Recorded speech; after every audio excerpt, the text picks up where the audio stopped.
스촨에서 돌아온 시진핑 주석은 13일 첫 번째 업무로 군대 비전투 군사행동 요강 시행명령 문서에 서명했습니다. 이 명령은 15일부터 시행됩니다.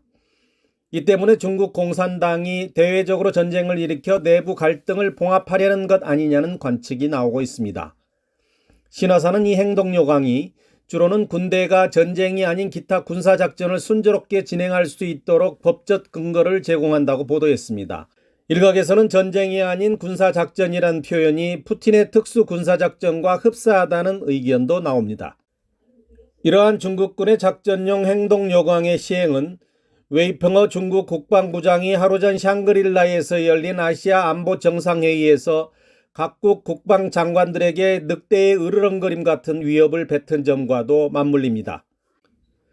중국 공산당이 러시아의 모범을 따를 준비가 되어 있을지도 모를 일이라며 회색지대에서 전쟁은 이미 시작됐다는 우려도 있습니다.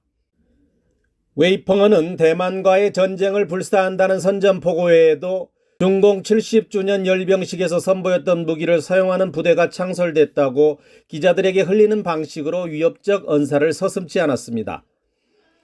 웨이펑어가 굳이 이름은 대놓고 말하진 않았지만 그가 가리킨 것은 바로 핵 전략 미사일인 ICBM 둥펑 41이라는 게 중론입니다.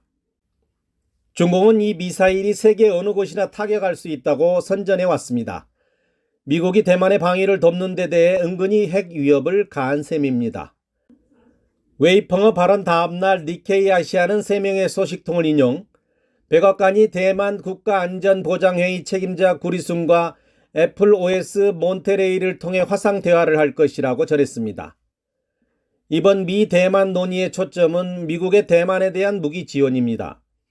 워싱턴의 목표는 대만 영토에 중국군이 상륙하는 것을 효과적으로 저지할 수 있는 무기를 우선 판매하는 것입니다. 미국 측은 이미 준비를 마쳤다고 합니다. 대만에서 조달을 희망하는 무기 리스트에는 22여 종의 특정 핵심 무기가 올라 있다고 합니다. 이번 보도는 샹그릴라 정상회의가 열리는 싱가포르에서 나온 점이 주목되는데 미 정부가 니케이 아시아를 통해 흘린 것일 수도 있다는 분석이 나오고 있습니다. 전 중국 해군 중령이었던 야오청은 지난달 방송에서 미국이 러시아 우크라 전쟁 경험을 통해 대만에서의 군사 전략 방침을 조정, 중국군이 아예 대만섬을 밟지 못하도록 원점 타격하는 것으로 방침을 변경하고 이에 따라 무기 판매 내역도 바꿨다고 말했습니다.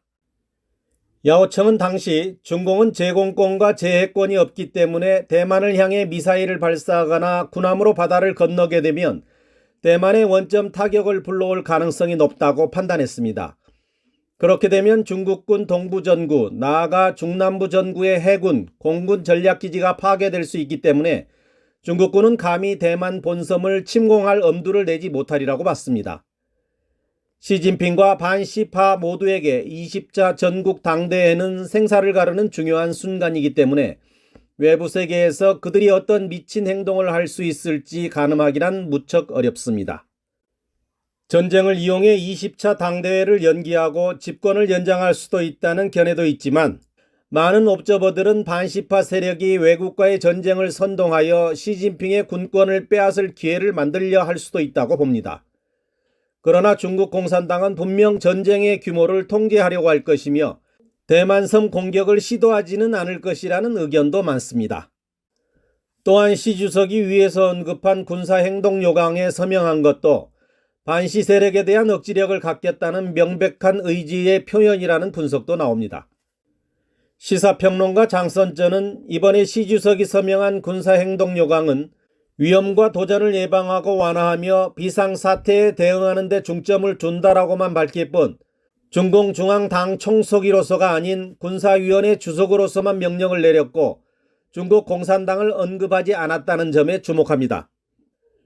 그는 이런 점에서 중국 공산당 정권이 1949년 수립된 이후 가장 큰 위기에 직면했다고 판단합니다. 바로 당과 군대의 분열 신호라는 것입니다. 다른 각도로 보면 시진핑이 연임의 사활을 걸고 있는 만큼 조만간 거물급 호랑이가 실각할지 모른다는 것입니다.